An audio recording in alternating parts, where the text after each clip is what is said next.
Good evening and welcome to the Village of Lake Bluff Sustainability and Community Enhancement Ad Hoc Committee regular meeting for Tuesday, February 21st, 2023. First up is call to order and roll call. Certainly. Member Buccio? Here. Member Cole? Here. Member Hance? Here. Member Twitchell? Here. Member Richer and Member Barrett are absent. Chair Renner? Here. All right, we have a quorum. Okay, next up, we have the consideration of the January 17th, 2023 regular meeting minutes. Do we have any comments on the meeting minutes? Hearing none, can I get a motion to approve? So moved. Second? Second. Okay. Voice vote. Okay. All in favor? Or it's not, what's roll call? Sorry. Just voice vote? Voice vote. All in favor? Aye. Aye. Okay. Next up, we have allocated 15 minutes if there's any member of the public who wishes to speak on something not on tonight's agenda. Is there anyone here? Okay, hearing no one. We'll get to the general business. Do you want to start us off? Yeah, Jeff, do you want to come up here and introduce Mr. Bounds? Hi, I'm Jeff Hansen. I'm the village engineer. I know most of you, but not all. As you all well know, we have a storm sewer system in the village of Lake Bluff. It's about 30 miles of pipes. It takes water from private property, right-of-way, public, commercial, industrial, discharges it into waterways. We have a permit with the state to take care of that water and make sure we're not polluting those waterways. That program is called the NPDES program, National Pollution Discharge Elimination System. We use a consultant, Baxter Women. We have Dan Bounds from Baxter Women here to give a little presentation on that program. There's ever-changing regulations, so having a consultant on board is invaluable with our staff size to have somebody taking care and up to speed on that. Dan does this program for many communities, including ours, helps put together our report and make sure that we are in full compliance with those regulations. So Dan's going to give a presentation about the program and answer any questions you guys have. Thank you.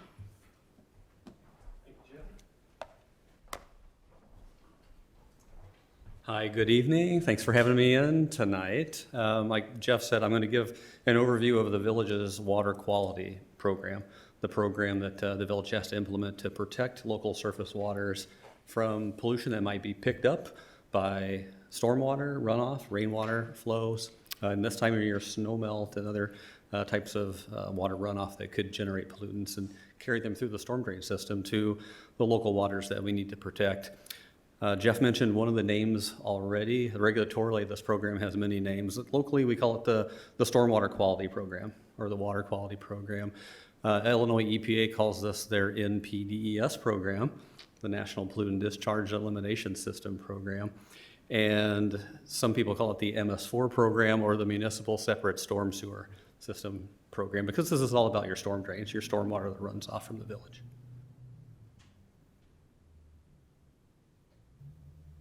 There's a lag.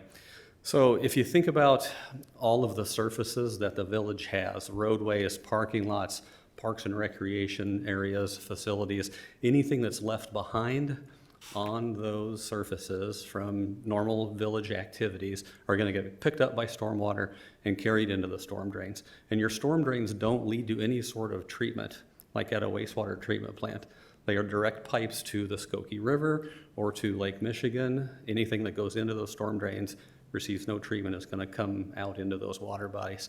Typical pollutants that can come off of municipal surfaces like we have here in the village are sediment like dirt, suspended solids and sediment, nutrients from our landscape areas like phosphorus, nitrogen, our fertilizers, pesticide chemicals, any kind of metals that might be rusting or breaking down in the environment.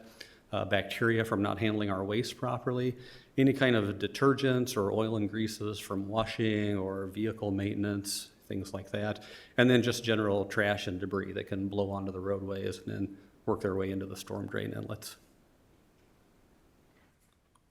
So to protect our local waters from those type of pollutants, Illinois EPA issues permit programs, this program, to any municipality that has storm drains that discharges into surface waters.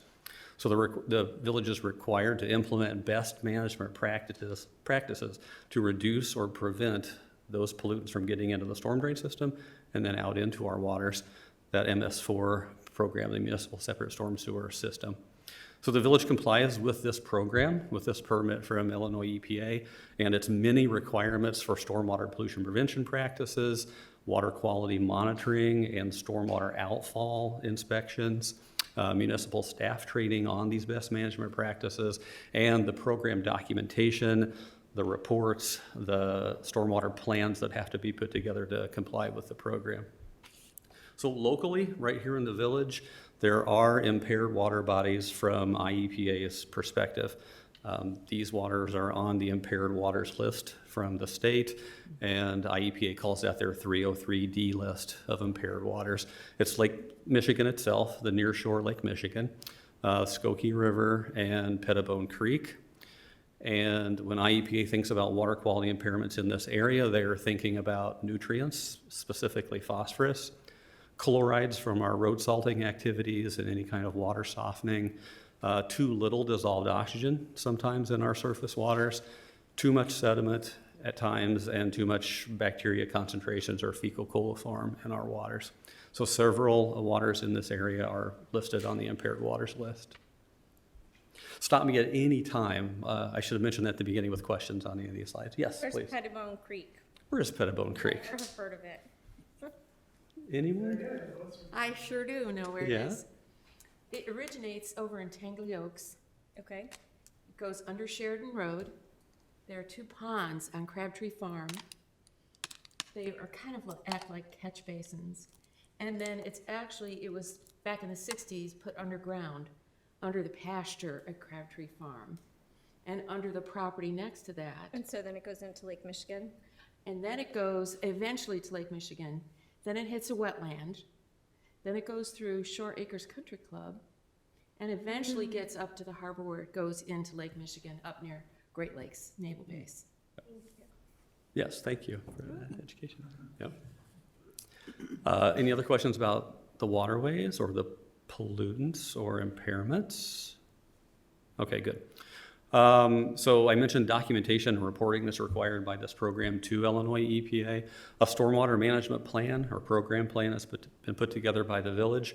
That document really explains how the village goes about complying with these requirements. A notice of intent goes into Illinois EPA every time there's a new permit or a permit change in requirements. And that program is really the commitment document to IEPA, what the village is going to do to comply with local water quality requirements.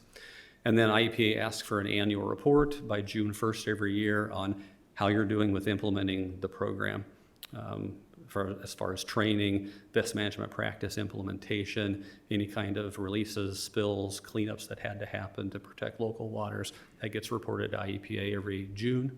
Jeff and I work together on that report. All of these documents are on the village's website. The Stormwater Solution website has a little water quality portion to it. All of those documents are there. And a little bit deeper detail or dive into these documents, that notice of intent is normally sent to Illinois EPA every 5 years, but Illinois EPA hasn't issued a new permit in over 5 years, so we're currently just working under the notice of intent and the village's commitments that were committed to in the last permit cycle. We are expecting a new permit sometime this year, so. So that's just IEPA is behind in processing permit requests? Correct. Yeah, when they submitted a draft to permit holders about 2 years ago, there were over 400 comments on that public notice. So they have been working through trying to resolve issues and questions on those. The stormwater management plan is also on your website. It describes how the village goes about implementing requirements, which departments do what, and sometimes which staff do what, the responsibilities within the program. And then all of your annual reports for the last 5 years are also on your Stormwater Solutions website.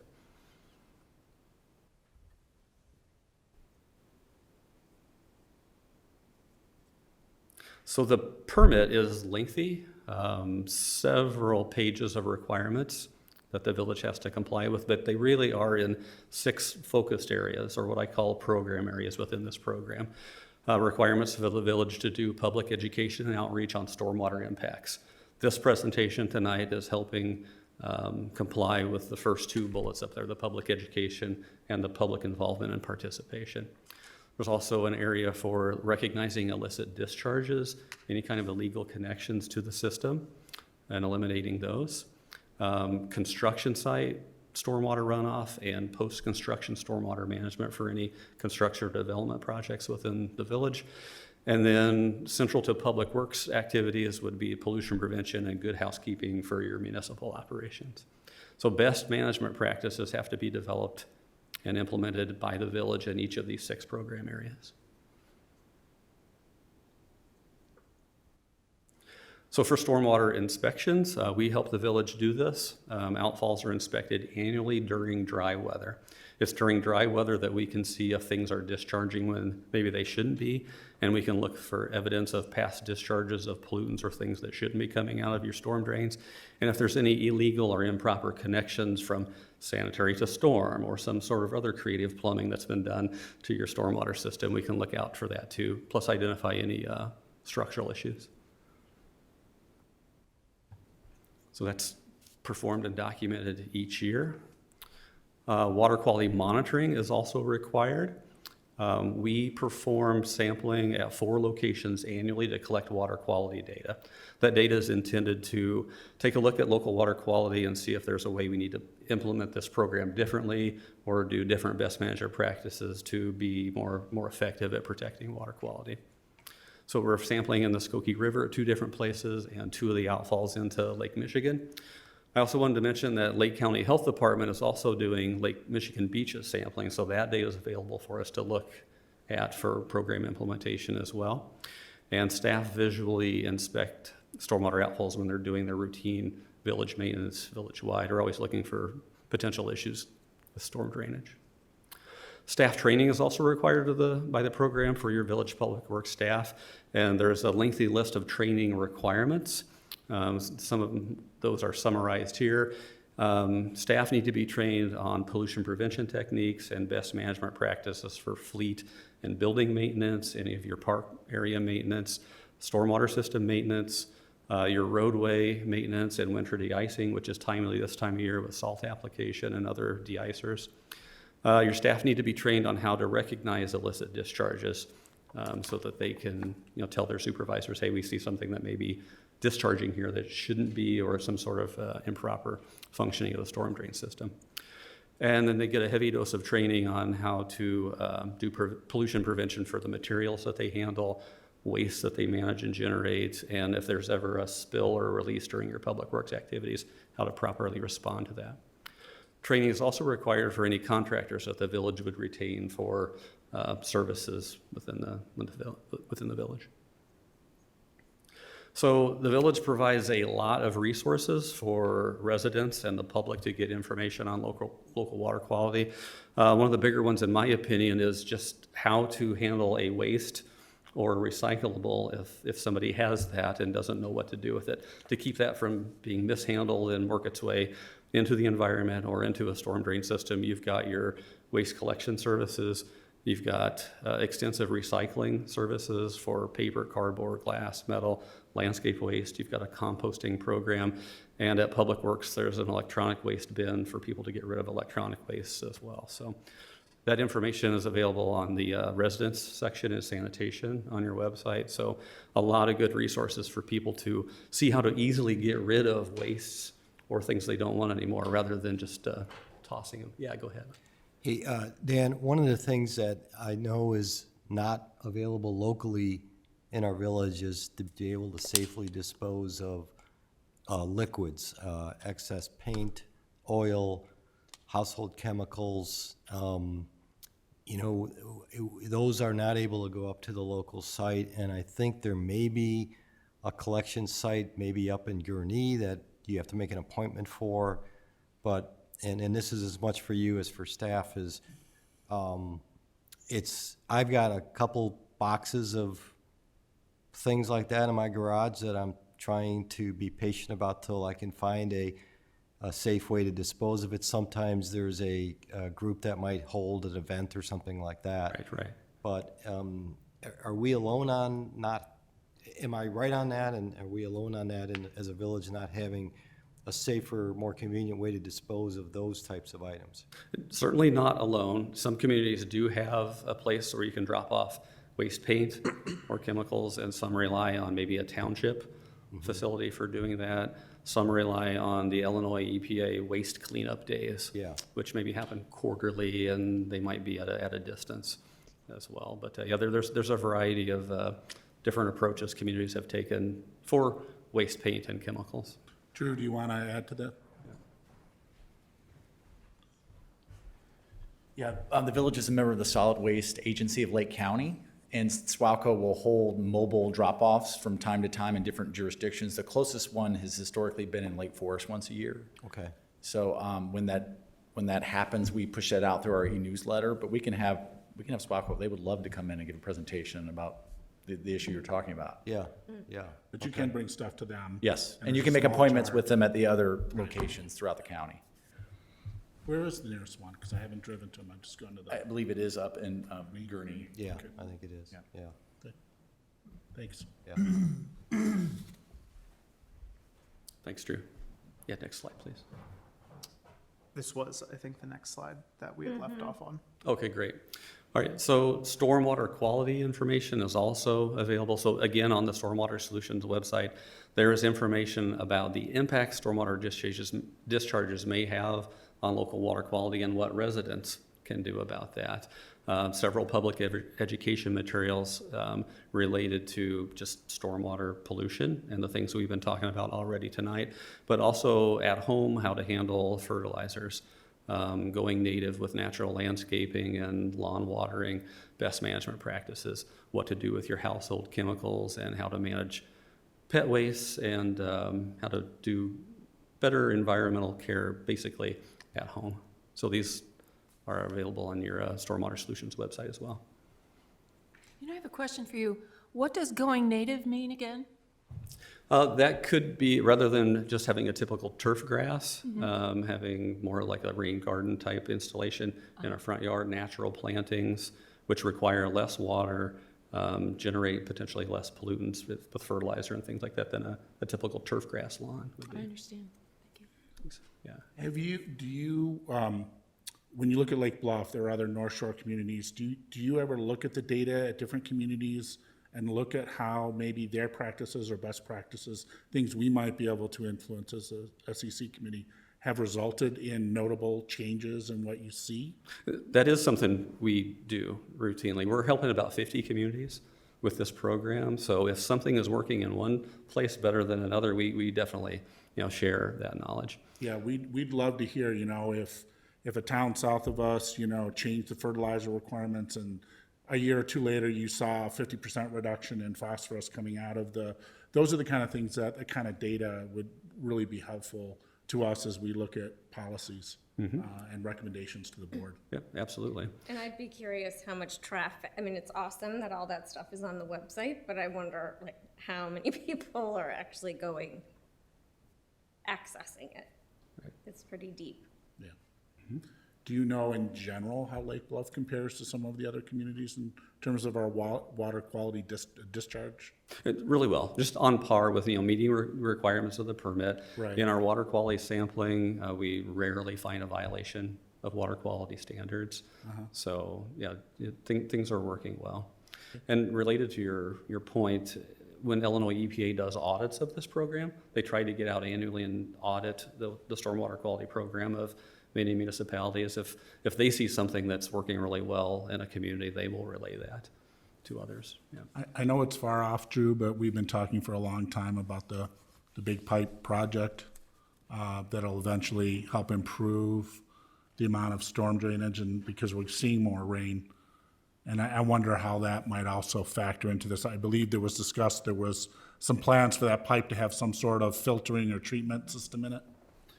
Yeah, it's early in that study, but there's an opportunity to put something probably at the corner of Maple and East North before it goes down through Lilly and Dell. Okay. To remove some pollutants, at least some sort of settling area in that structure to get the big trash out. And some of them have a skimmer for oils and greases. Oh, that'd be great. I will add most of the action of this is construction, big construction, and we don't have a lot of that in Lake Bluff. So normally mean, you see the silt fence around, you know, individual homes, but not since Target's been built have we had a major commercial development that, you know, was basically an opportunity to fail on a big scale in this. So we are generally pretty quiet in our permit and IEPAs accepts that. Hey, Jeff, just on that topic, when we had the big rain last year, the 100-year rain that flooded the viaduct there and all of that, where does that water drain to now?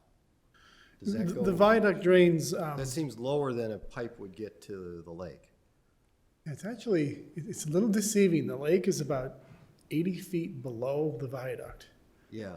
Doesn't seem that far when you do you it, have to but go up or down? It's just you gotta go very- up and then down. All the water that's in the viaduct now ends up through Artesian Park underground. It goes along between Sylvan and East Prospect, and it goes a ways east of Evanston before it can spit out into that ravine, because at Evanston, it's still too high. It's higher than the viaduct. Yeah. So you can see, if you walk down that little path Right. from Evanston, you'll see a couple of manholes in the ravine, and that's that water going through. So it's about 400 or 600 feet east of Evanston. It comes out in a pipe. Last year was 500-year plus. It was off the chart. It's off the chart. Yeah. Yeah. So we should expect the next one in 5 to 6 years. Yes, just divide by 100. That's probably the area to me that worries me the most, is because you've got train traffic going over that trellis, and diesel and oil and lots of cars and things there. So that's, as an accumulation area, to me, that's an area that I think is probably our hot spot of potential pollutants for the village. All right. Any other questions? Any questions from anyone in the audience on this topic? Okay. I had one more. I go don't want ahead. to jump ahead of you. Are you finished with your presentation? I'm sorry. I just wanted to mention, if you had any further or more detailed questions, it's Public Works that implements this program. Their phone number's on the screen and also on the Stormwater Solutions website. This number is also set up as sort of a hotline. If a resident saw a spill or a release or something flowing through a storm drain that they know shouldn't be, that's the number they can call to get a response by Public Works or by fire department in an emergency situation. So I do question- have a question. Oh, sorry. No, go ahead. I do have a question. You talked about stormwater outfalls and how you do inspections of those outfalls. Right. If you find something wrong, is there a way to backtrack to find the source of the problem? Because I'm imagining one outfall probably has several different intersecting culverts and areas that go to maybe one outfall that you inspect. That's exactly right. You know, so if we saw something that we suspected to be an improper connection or a discharge that was ongoing, we would start popping manhole lids in the system Got it. and trace it back to, Because you have maps. we do have maps. Got it. We have maps, we have equipment, and we have staff. So we can trace that back to right where it comes from. Okay, right? great, thank you. Question, And, one yes. last question for you or for Drew is,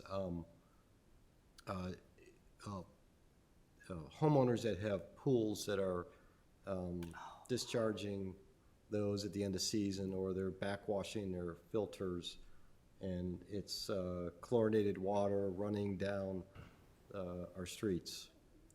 I think most of them are out into the street or something. Do we have, is there a permit process for that or regulations on that? There's not a permit for that, but regulation requires them to put it into their sanitary sewer drain and not in the storm drain. So that would be going into their Goes to the treatment plant. treatment plant? Yeah, if you go to the floor drain, like, or your sewer, or there is a dechlorination, like chemical you can put in your pool to neutralize it, and then you are allowed to put it Okay, out. I get complaints probably once or twice a year about somebody dumping in a ravine or somewhere, and it's mostly just an education thing with the homeowner about where to do with their pool water. okay, that's good. All right. Thank you very much. Appreciate it. Yeah, great questions. Thanks for having me in this evening. Thank you. Thank you.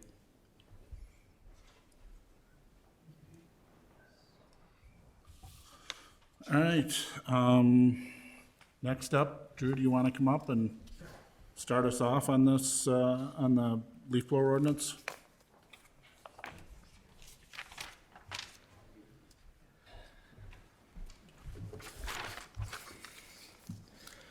So, based off last month's meeting and the conversation that was had, staff did a moderate okay job of listening, because the ordinance in front of you is slightly different than what you all directed us, but there's a little bit of reasoning behind that. We did put together, as we talked about, putting the meat on the bones, a draft regulations that would amend the village's current regulations that would have a sharp turn to implement a seasonal ban on gas-powered leaf blowers, as well as including new hours of operation for leaf blower activity. It talks about the exemptions in here. And here's what to try to facilitate a distilled and I guess, clean conversation. The ordinance in front of you was meant to put together what this could look like, because it has a phased implementation of doing implementing the seasonal ban immediately, and then switching to the following year of having an absolute ban on it. And that's not what, I'm sorry, it's not, it's It's 2 years, 2025 for the Yep, absolute yeah. ban. So, but it would be implemented in a way that, and I think what staff would recommend based off the conversation that we had at the last meeting, it would only be to institute the seasonal ban and then the exceptions as listed, and let me explain that. So that's what was talked about originally. I wanted to show you all what this could look like in picking off some far-off date to say, because the idea was that we would want to come back and revisit that about what would be next. And so how soon that would be, this is what that could look like. It could also look like what I'm hearing from other communities that are going through the same conversation. They're implementing what is the next natural step in their evolution. Like a Glencoe may already have a seasonal ban in place, and so they're looking at the going to only allowing leaf blowers for a very narrow window of time for 2 months of the year, for the fall cleanup and then banning them across, and then likewise, that, maybe, and I don't know this for certain about Evanston, but the idea of going to a complete ban may be their next step. So like where we are would be implementing the seasonal ban would be our natural next step. But the timing in here, having the limitation on timing that was talked about, I put that in there. I think given the board's direction and wanting to get something back as soon as possible, I think having that conversation makes this a little more difficult, because you would want to have that jive, any of those hours jive or make sense with what we currently have as far as landscape maintenance in general. The idea of, can you operate a lawnmower? Well, how could you operate a lawnmower and not a leaf blower at the same time? So trying to get all that to work out. I think the most immediate impact would be to stick with one issue, and that being the seasonal ban. But again, I put that there because that's what it could look like.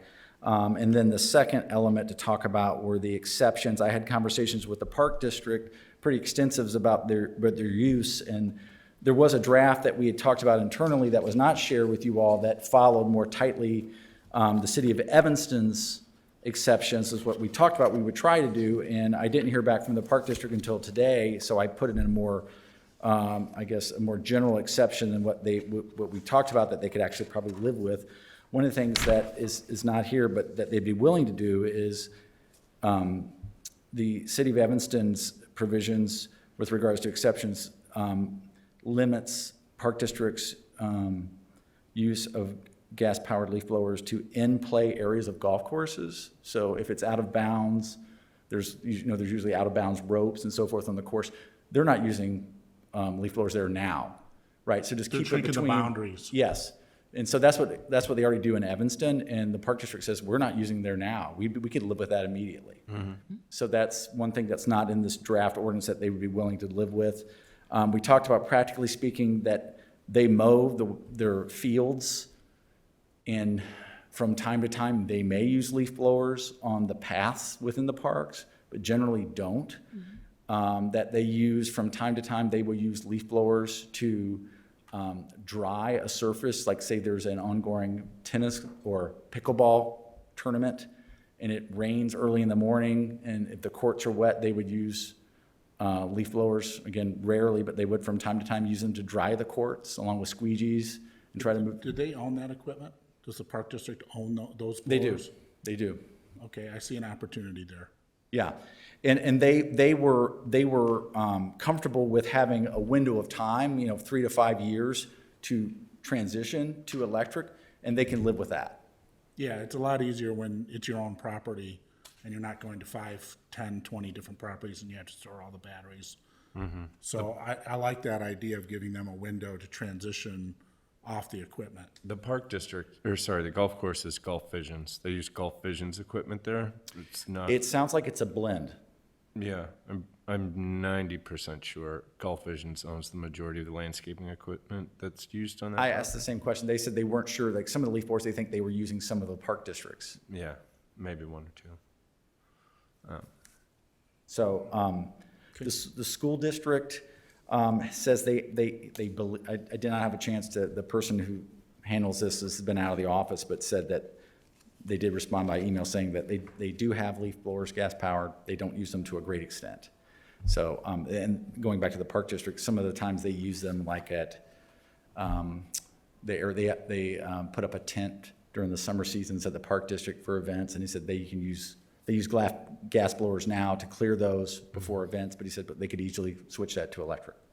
So, same with like the pool deck. So they didn't have a problem with switching where they could and would look to do that, but as far as the big commitment, they were looking for a longer transition period to get there. So that's the report from the other institutions.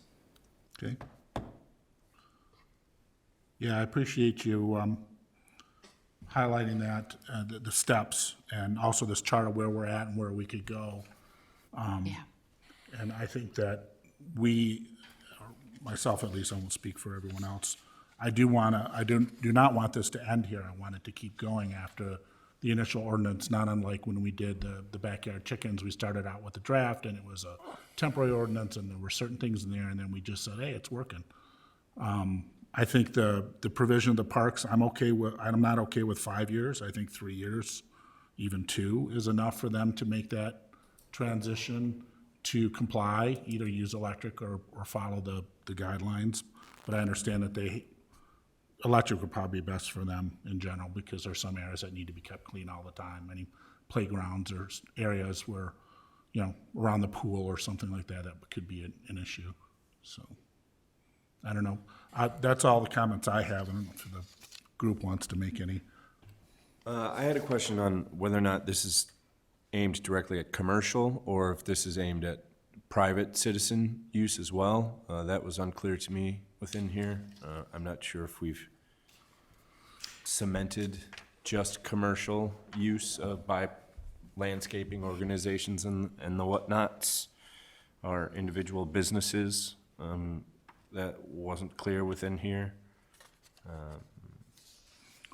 Yeah, I know we had a discussion in the last meeting about whether we wanted the stuff that we worked on with the other towns did not get into personal property. It was probably aimed at commercial. There was a discussion, I believe, in the last meeting where we talked about, well, should we include restrictions on individual homeowners or not? There was a discussion of, well, can we help them with the transition from gas to electric? And I asked the question, I think it was, well, how many individual homeowners use gas blowers out of 2,000 homes? Is it 8 or is it 100? I think the larger the property is, the more expensive the gas blower will be. So I think the larger the property, the more they'd use commercial, but Yeah, instead of doing it's it true. themselves. Yeah. So I'm just expressing my opinion. I think that typically the board has been very careful on, and we're going to get into this with the lighting ordinance later, about how much we go into individual homeowners and restricting their use of rights and- things. yeah. Again, I would suspect that this would be a regulation that the committee and the village board would revisit every 2 or 3 years for improvements and enhancements. So, And I think the best I can to answer your question, Member Cole, I think the direction or what's here applies to all. And that the intent would be to work with the contractors, and that's who we would look to cite But at the end of the day, if somebody was, somebody's paying them, right? So that, just like a homeowner may have illegal construction, we talk to the contractor first because they should know better, right? They're the ones who are licensed by us, but at the end of the day, we may have to work with a homeowner on it and cite a homeowner if it gets to that. So if that's the intention, I think we need to explicitly say that within both private citizen and commercial use. Yeah, I think we will make it clear that it would be applicable to all, or to both. Yeah, but if we're gonna go that way, but If we're gonna go that way. But I think I would like to hear the committee members' thoughts on whether it should be all, whether it should start with commercial, whether you want a phased approach, or whether just put it out there. Or there's a different timeline for residential versus commercial, so. I would have it be the same for both, and they have 2 years to completely eliminate it, and it's just certain times of the year they can't do it. I think it's just easier if it's for everybody. It's the same air pollution, it's the same noise pollution. If we're really trying to solve for that, it's gotta be everybody. Okay. I agree with that. It's hard, it would be very hard to enforce if someone hears a leaf blower. Is it my neighbor next door, or is it the commercial across the street? So if it's a leaf blower, no matter who's using it, that's easier to track and find and then cite or teach. So I think that for implementing something like this, if it's across the board, these are the rules regarding leaf blowers, no matter who's using them. There could be a false report if the person's using an electric that's a little noisy and the whining and someone. Which will happen, right? That'll happen. Yeah. So, okay. Comments, thoughts on I this issue? agree. I think I would be consistent with commercial and residential on this, on this. If we do that, we have to be very good at educating and getting the information out and very clear on who and what and when this applies to. And there's a very large contingent of individuals in this world who don't like to be told by the government what they can and cannot do. I know. And I'm not siding for one side or the other. I'm just saying I can see how this might ruffle some feathers the wrong way, so making sure that we communicate everything that we're trying to accomplish, including timelines, uses, total bans versus occasional uses, however that goes. Yeah, I'm okay, I'm hearing a consensus on this. The only thing you bring up, which I think would make me feel a little comfortable, is I'm more willing with contractors to implement this quicker. So we talked last time, was it a 1-year transition, is it a 2-year transition? Maybe if it's a longer transition, like 2 years instead of the 1 year, maybe that helps with the residential compliance, I don't know. I mean, I think what we talked about last time, and you guys correct me if I'm wrong, is within the first year of this ban, saying a gentle slap on the wrist and a reminder and a nice, friendly, neighborly way of saying, hey, by the way, you can't do that anymore. Right. And then the following year, starting to implement maybe tickets or fines for violations. Well, I remember from the participants in the audience, almost everyone said, why can't we start this right away? Let's just get this going. What's holding us back? That seemed to be a consistent theme.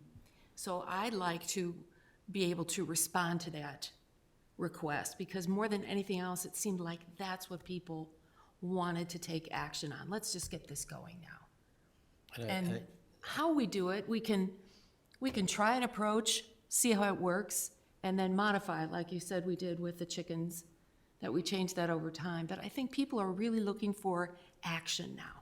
Yeah, but remember, we're possibly looking at this spring, right?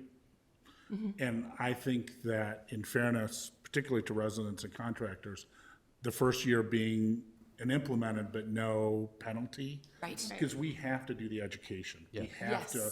Yes. We can, stop by a homeowner and say, hey, we're switching to electric, we won't do anything now, but next year is gonna be tougher. Right. Okay. I also think it could be incumbent on us to look for pots of money to be able to do trade-ins or something to help residents Buybacks. make that, to try to make that transition. And I feel like Sandy Hart suggested there might be some pots of money that could be dedicated to that. I tank. I'll ask again. Yeah. I think that would be great. Commercial landscapers and maybe not private citizens, but I'm not sure. Well, if we're doing private, I think the buyback is even. More important to me for the Yeah. private citizens. But we're giving people 2 years to transition, and, Right.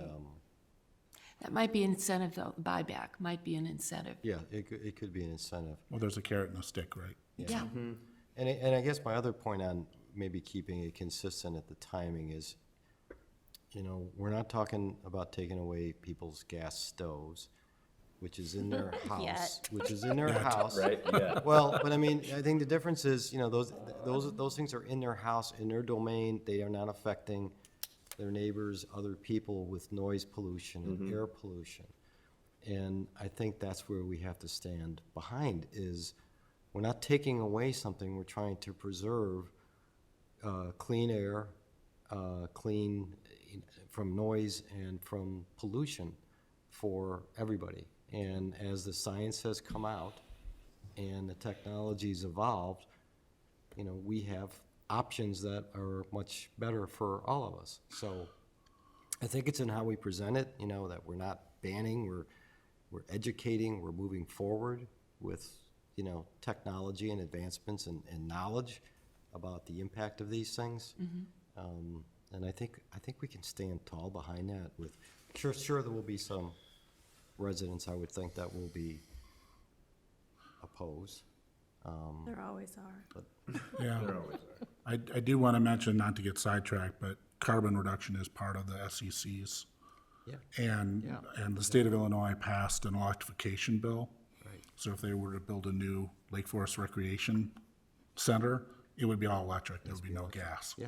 So I think there is a point there, but that's not part of this. I just want to So, bring it up. so Drew, one question though is for where it does not apply, which again, may be able to be tightened up based on your conversations.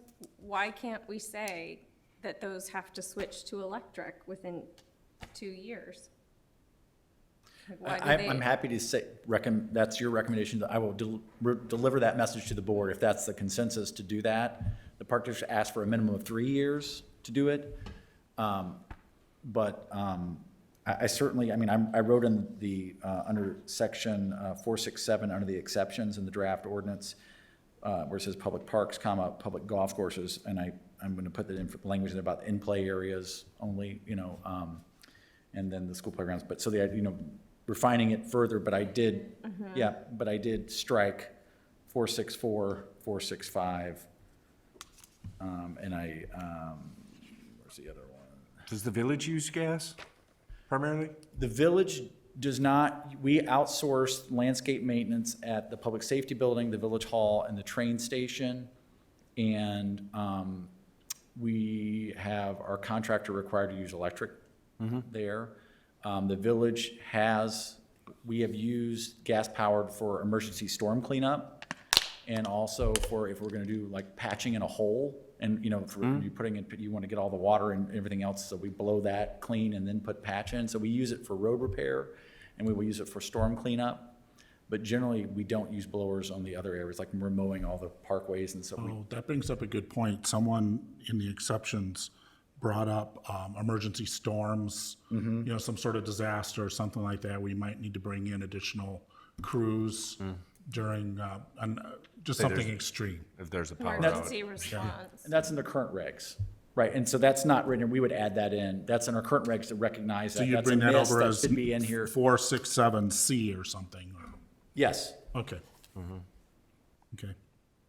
So I guess the question then is with the, getting the, particularly the schools and the golf courses, do we want to put them under the 2-year umbrella, or do we want to give them what they are asking for, which is a minimum of 3?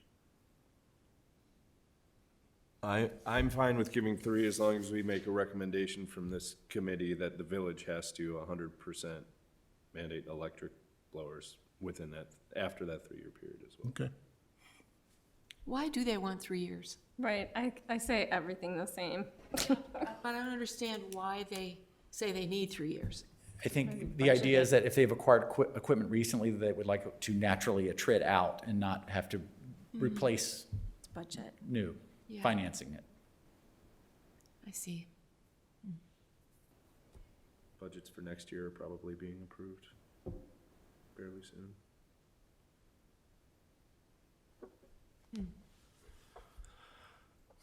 I know you're thinking. I know, I appreciate that, but there will always be somebody with a reason why they shouldn't do it for 2 years, or to say, well, the park district has 3 years. Why can't we have 3 years?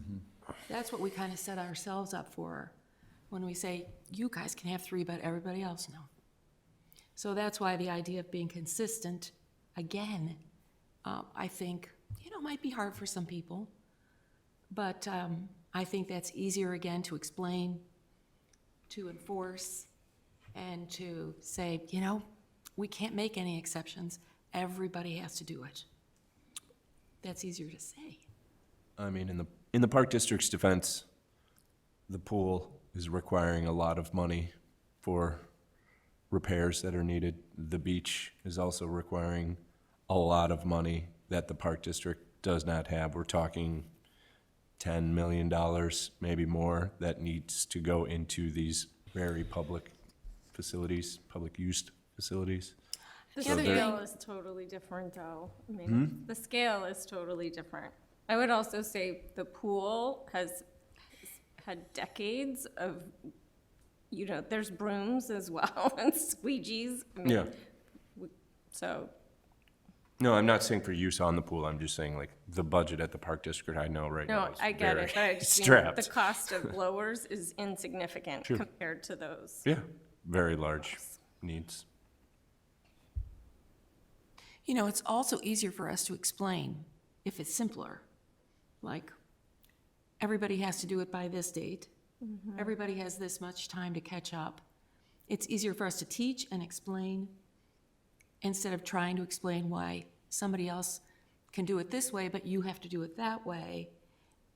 Someone's at the pool and they're saying, I thought they weren't supposed to be doing that. It's just, we just keep it easier to explain and it's easier to teach. And everybody can remember, this is the date when we have to stop, instead of staggering those dates. So I think if we go for simple, and then, help people understand this was our thinking. And it's an investment in the health and welfare of our residents.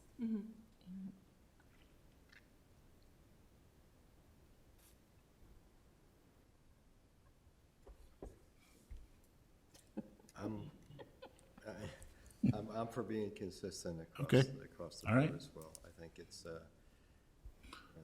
I mean- and again, I think we're not saying you have to switch to electric. We're also saying find other ways of dealing or not dealing with the leaves, right? So we're trying to roll back the use of any powered device to blow leaves off of a lawn.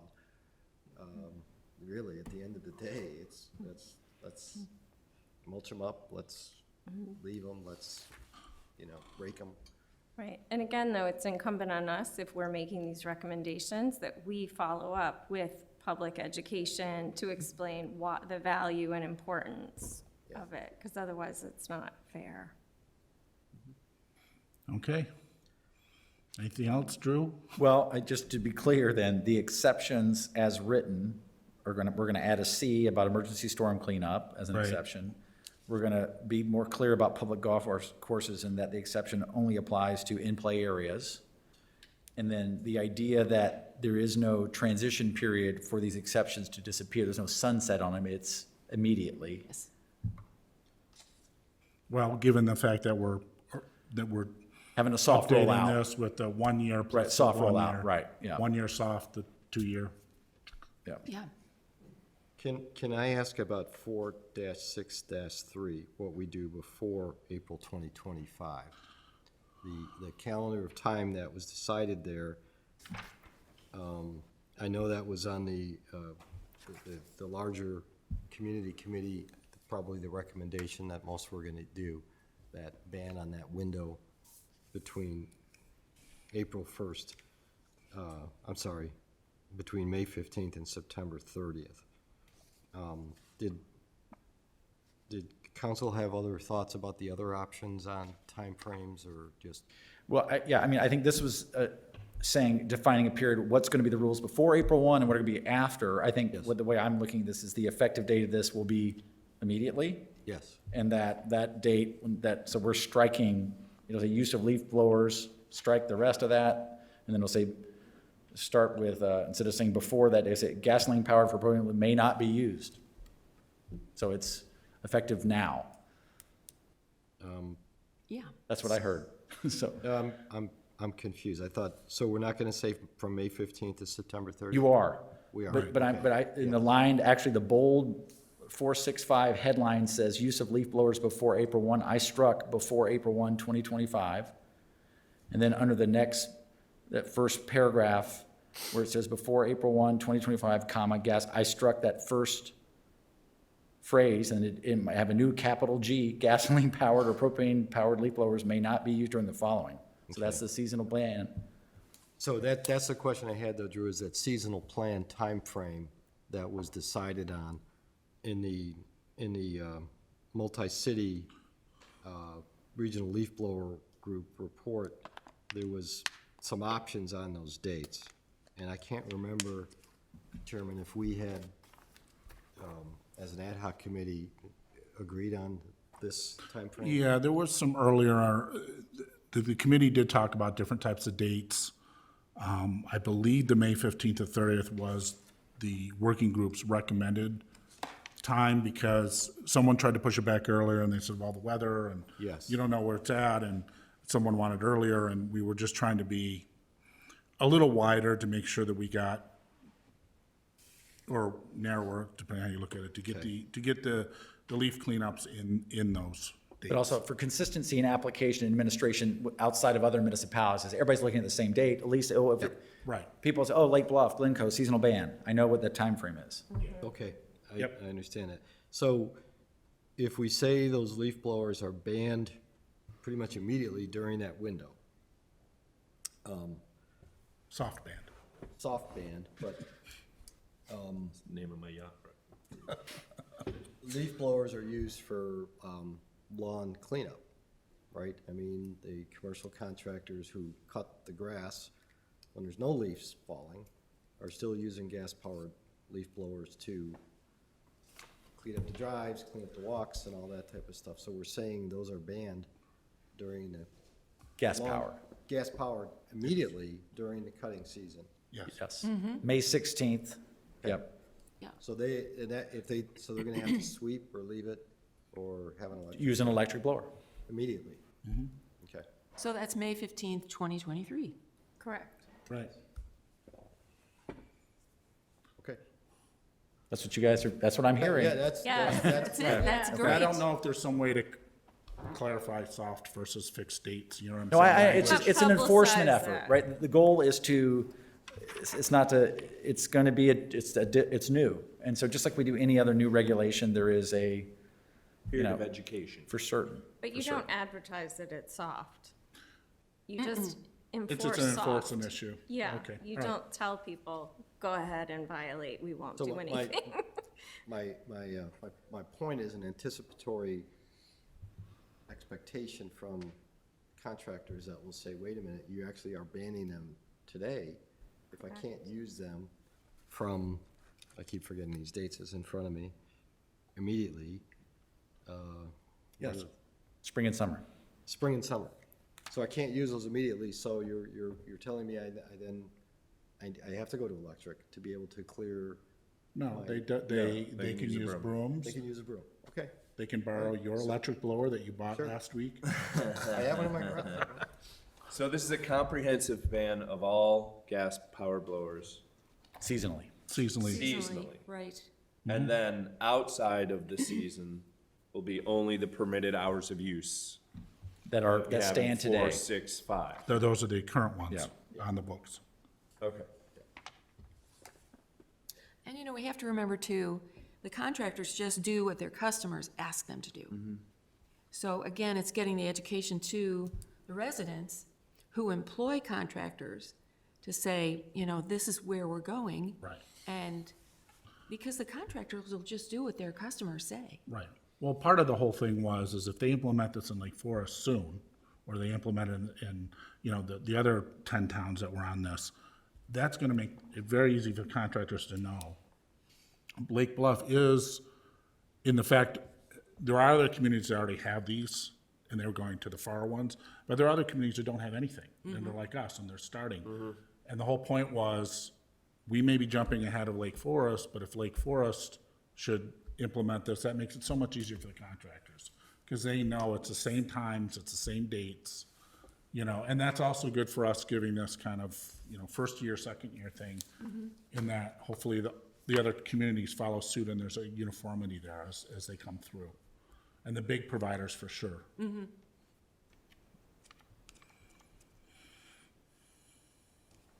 For 465, can I ask, why are we including Sunday and Saturday permission? Those are when, personal experience, that's when I get the most calls about people being like, my goddamn neighbor's leaf blower. Sorry. But it won't happen from May 16th to September 29th Right. at all. It'll just be gone. But while we're having this discussion, while we've opened the books on this, why not maybe try and push for some more peaceful weekends in Lake Bluff?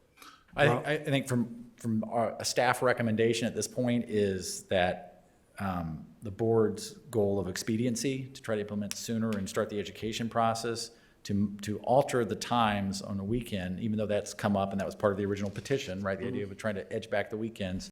I think this is kind of like incremental, and maybe that, like you said, everybody has said that this gets re-examined. The idea of like Yep. keep Okay, that's fine. But I tightening. do appreciate the holidays at least are off. Yeah.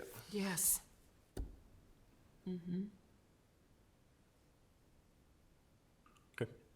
Okay. If there's nothing else, Drew, do you have enough to get this? I as a next know, I step? assume there's people that have Oh, comments. I'm sorry. I apologize. I thought about that earlier. Yeah. Would members of the audience like to speak, or do you have any questions? Please come up to the podium, give your name and address. Pam Russell, 448 Gurney Avenue. I'm going to read this and reference the things, but first off, I ask you to, I'm going to push back a little bit on the enforcement thing, because I heard it at your last meeting, I hear it at this meeting. You can be lenient, you can give 10 warnings before you start fining, but if you just don't do anything, it's meaningless this season. So please think of that and how you can, if the same contractor gets multiple warnings, they know it's meaningless. So then what happens next year? You're way behind the ball. So think about that. In 461, purpose and intent, you're transitioning from the use of gas-powered leaf blowers, I just say, to the use of alternate means of removing leaves, or in addition to electric leaf blowers, say brooms, rakes, whatever, as you mentioned. We don't want to, electric leaf blowers have their negatives too, so. Right. Two alternative means of cleanup or Right. something. Yeah, and there's a good point there that part of it is there's not listed here is to keep the leaves, Right. Right. or to mulch them, or do other things, which is part of the education process as well. Good point. So we could change that. So instead of transitioning from anything, you could just say to eliminating the use of gas-powered Yeah, mowers. that's fine. Right, make it simple. And I agree that the confusion of the hours with landscaping, it almost needs to be consistent. Other than when they're banned, you can't have leaf blowers or certain hours, so. Right. Hopefully the village will transition those hours over time too, so that we get rid of wire contractors coming on Sundays anyway, On 466, I would add allowing it to be used for construction dust and debris, since I've seen contractors blowing a whole road when they're doing house construction, so.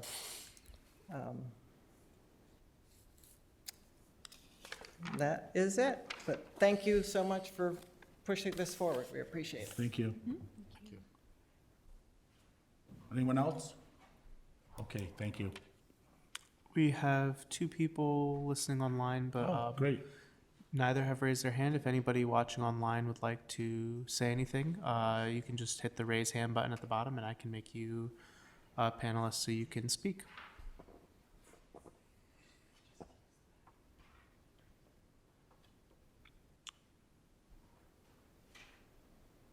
Okay, looks good. You know, I do have one more question. This came up briefly last time we met, is a homeowner can have as many people blowing, they can have 5 people on their property blowing leaves at one time, whether it's gas or electric. Did we ever talk about, I think there used to be a limit that you can have no more than 3 people on your property using leaf blowers Here in the village? in Lake Bluff. Drew, I'm sorry. Do we have limits on the number of landscapers right now or using leaf blowers? Village did, there was a limit on the quantity of leaf blowers, gas-powered leaf blowers that may be operated At one years time? ago, and then the village eliminated that, the quantity of folks doing the work.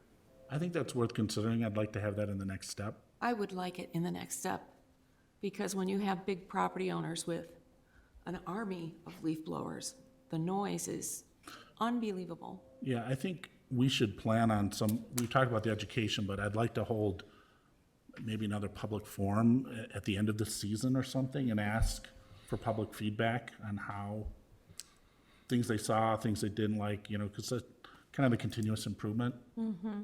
So, I think and I don't know whether if our responsibility is to think about the education and community awareness of this, or if there's other avenues to have that done, but I think the story, Drew, on the village with its own contractors just asking to use electric is a powerful kind of, story to tell that, and it didn't have a substantial increase in their fee.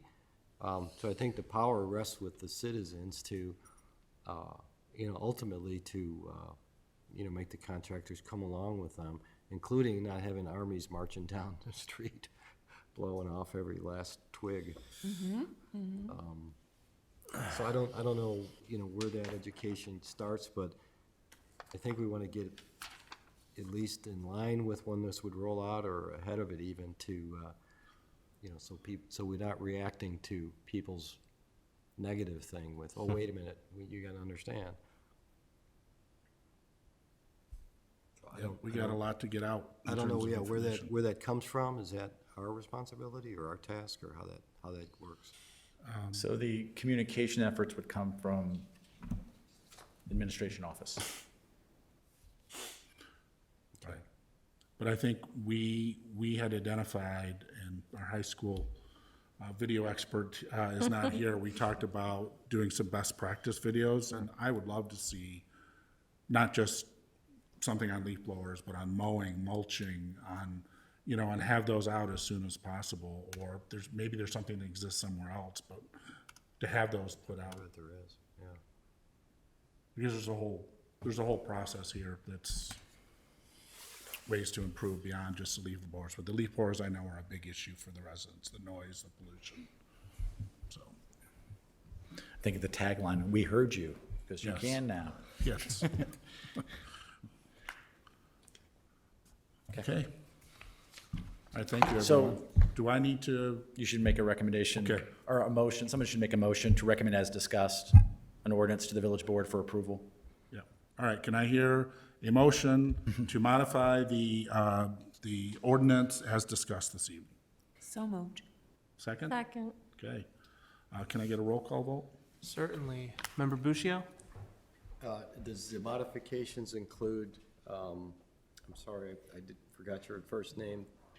Pam's thoughts on the, in her. Purpose intent statement? Yes, okay. Typo, yes. Thank you. The construction one may be difficult. If you wanted a further recommendation, we can hand that on. I think that's something we talked a little bit in construction on site, is But that was the exception for the village and for that. Again- But again, for the public side, maybe not. I mean, to include it. Yeah, I'm thinking of all the trades that do that. I'm thinking of like maybe masons putting in a driveway and maybe clearing it before they lay. I don't think of a lot of opportunities for that to occur or have that be an infraction. I will tell you that, like, think about demolition dust and management of dust on sites. Like if you're cutting tile or other masonry products on site, you're supposed to manage that dust and keep it down with water. So Right. the idea of blowing, I just don't know of a lot of that happening. I was trying to, when you said that, I was like, huh. It was just one very bad abuse of it. Maybe, well, yeah, because that usually the opposite is supposed to be happening. So I Right, couldn't but think of. So then if we add it, it's not a problem. Maybe.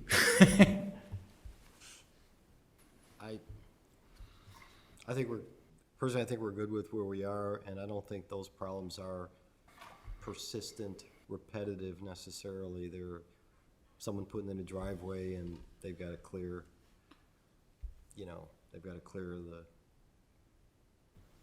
stuff, Yeah, I think, we could maybe add I that. think once we, Masons did work for a long time before gas-powered blowers existed, because of water, right?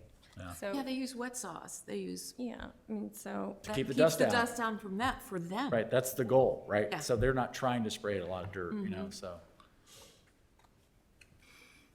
yeah, I feel like some of that stuff could move into the next version. And I think also once we remove gas blowers from May 16th to September 29th, what remains will be very clear in terms of what is a nuisance and what isn't, and what is an issue and what isn't. You kind of clear the field of the major offenders and you see who's left.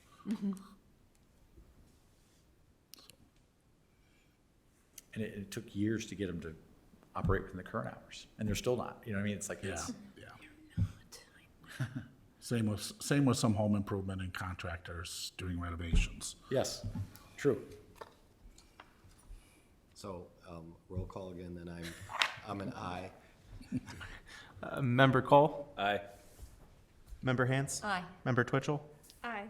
Chair Renner? Aye. Motion carries. It's been a lot of years to get this. Congratulations. Feels like it.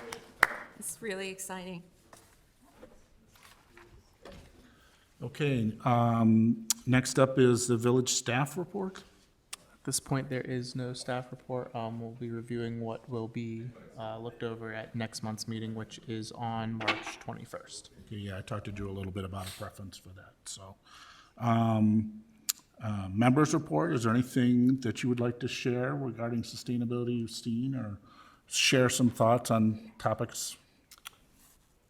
I had, as a citizen, made there's a Lake Forest, Lake Bluff neighborhood Facebook group. I don't know if you guys are all members of it or not, but it's just for community things to,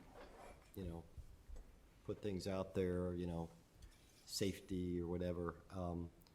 Anyway, I know we're gonna focus on lighting and trying to keep our sky a little darker or preserve the night sky. So I, as a private citizen, I've had a post out there, and I received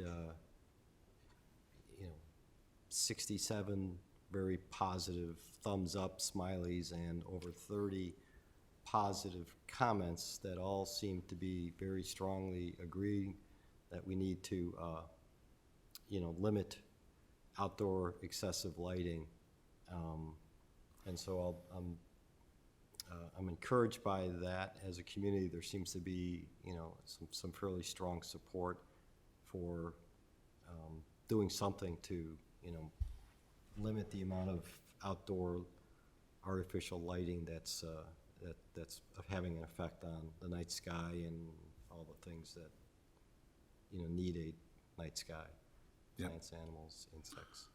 Yeah, So- we have moved forward on that. I've worked with the village staff on a rough draft of what a lighting ordinance would be.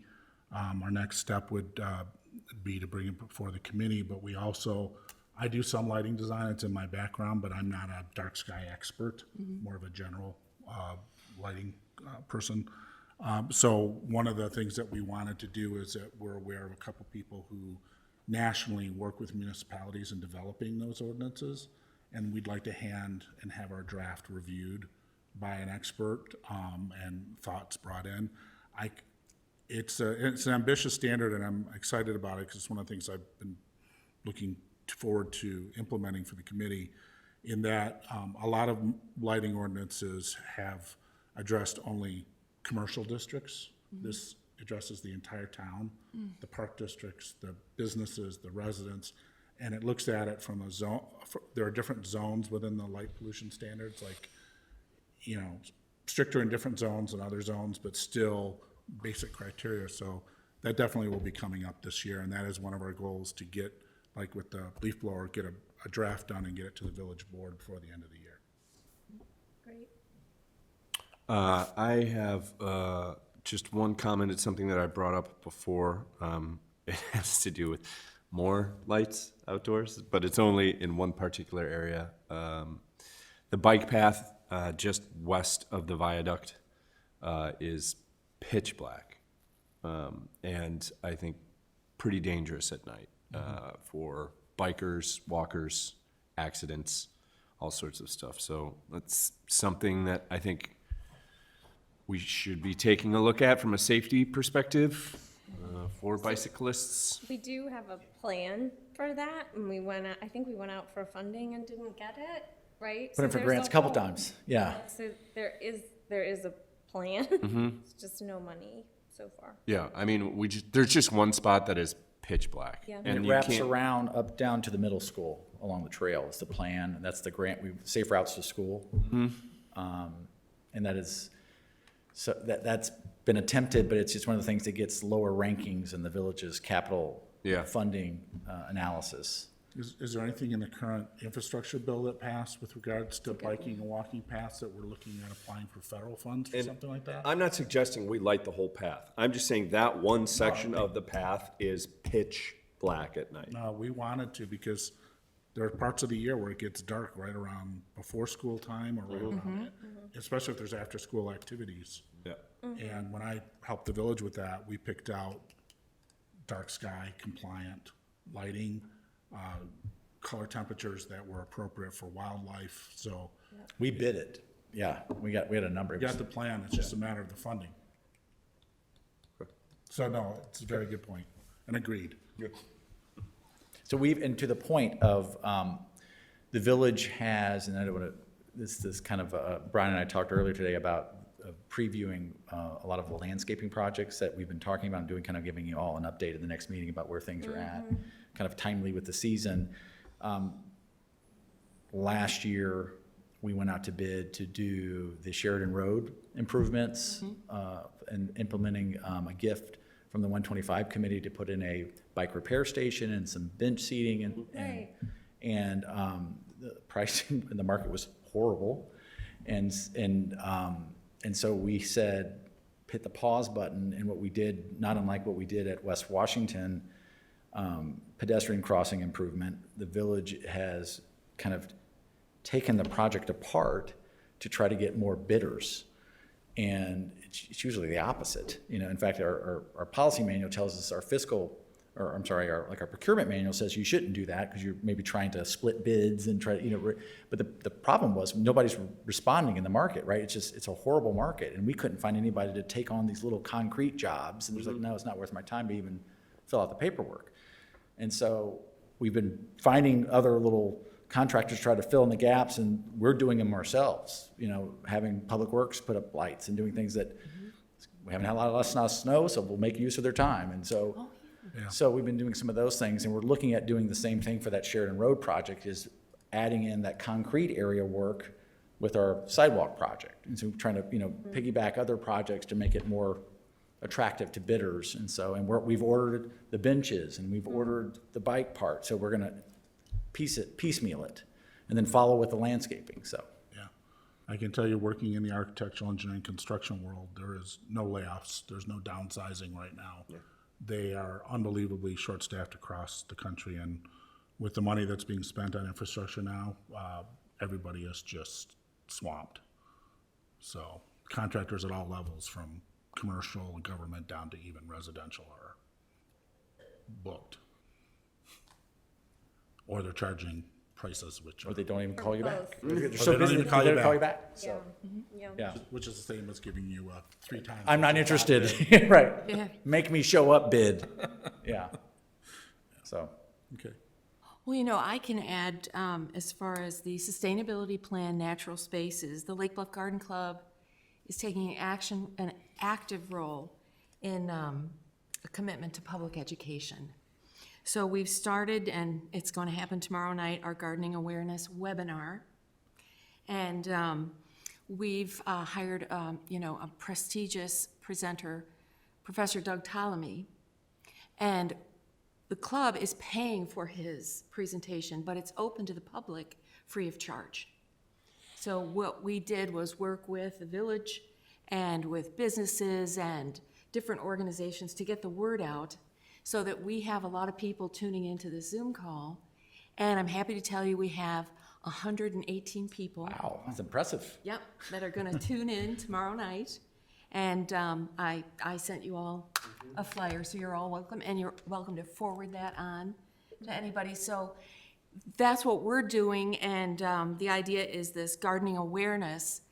We're going to apply to a gardening awareness workshop and using Washington Park as, again, an outdoor classroom, still free of charge, but we'll use our money to educate the public that way. So we're pretty excited about that. Well, hats off to you guys, because he's brilliant. He's a genius. So it's terrific that you guys have him. He's a real superstar.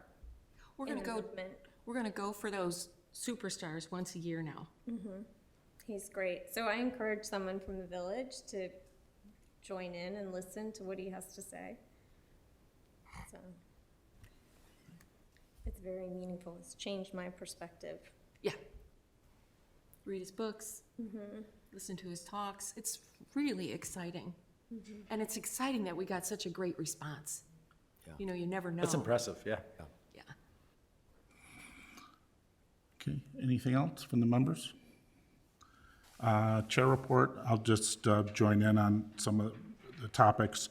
Next week, we're trying to just kind of report out on some of those landscape gardening issues around town, kind of know where we're at. I'd love to hear an update on Jawa, where they are with their plan, which they gave us. So we're gonna kind of just, it'd be a nice topic, just get updated on where things are at. We already kind of know some of it. And so the public, if anyone's listening, or if they're members of various groups involved in the landscape and planting, to come to the meeting and listen to what's going on. Anything else? Oh, and as we look at the big issues that we had targeted for this year, I'm very happy we're making progress. The lighting ordinance is in draft. We've already done some of the work on the improving the bike paths from the train station through downtown out to the lake. We'll circle back to that, and hopefully come up with something that we can recommend for the village board to consider in future planning. Would the proposed lighting ordinance address the street lights, the propane street lights? If they're The owned by gas. the village, Are they owned by the Yes. village?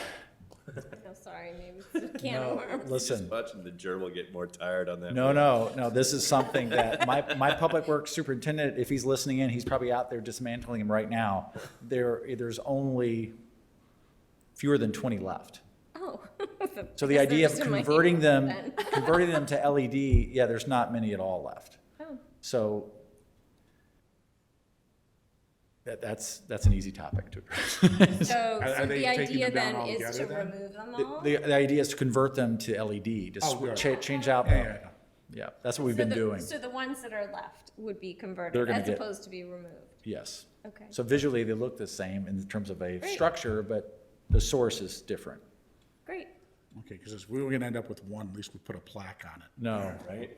The last one. no. Jake is always like, can I please get rid of these now? So, Because the what's- parks what get is hard the- to find, right? So there's just Yeah, not a lot of yeah. that around. What's the delay in transitioning them? Some of it is in the downtown, the handful that have been left are in Block 3. And the idea that some other developer gotcha. would be doing it, not the village paying for it. And so Right. thought that may have already been done by now, wasn't? And some other opportunities like that. If we can let others do it, let them do it. Gotcha. Well, they're in Bath and Tennis Club, and they're usually out, and you walk by and just smell the gas. So anyway, welcome to I hope start they're not there. usually out, but they're out from time to There's one time. that's always out. It must be just, that one is just faulty. Yeah, But that's great that they Yeah. are slated to be converted. yeah. All right, can I get a motion to adjourn? So moved. Second. All in favor? Aye. Aye. Sorry we ran a little long. I know some of you were short on time. This was great. One The shorter ones we've had.